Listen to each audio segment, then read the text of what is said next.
24/7 Teachers Training, a lesson-by-lesson tutorial for homogeneous teaching. We are an EdTech textbook publisher.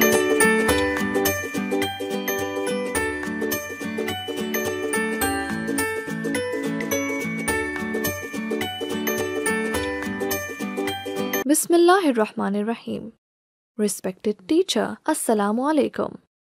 A warm welcome from Snowman Publishers. As we know that there are 4 basic skills for learning any language. These are listening, speaking, reading and writing. This informative video focuses on these skills so that children get maximum exposure, which will help them to become proficient learners in future. Listening and speaking activity. Say Assalamu alaikum and good morning to the children. Encourage them to greet you back. Introduce yourself to them. Then ask them to introduce themselves. If some children are shy and hesitant to speak, the teacher is supposed to introduce them to the whole class. Let us learn about the vowels.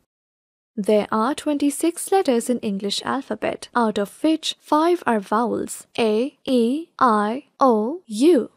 Vowels are also called helping letters because we cannot make words without vowels. For example, cat, bed, sip, rod, nut. All these words have vowels in them. Tell the children to say their names. Even their names have vowels in them. Recognition of vowels and sounds activity. Encourage the children to repeat the 5 vowels after you. Now focus on the sound of each vowel. A sounds like A. E sounds like E. I sounds like E. O sounds like O. U sounds like A. Writing vowels to complete the words. Encourage the students to open their books, look at the given pictures, and write the missing vowels to complete the words. After completing a word, children will say its name by reading it aloud. Reinforcement worksheet can be downloaded from the following website: www.snowmanpublishers.com.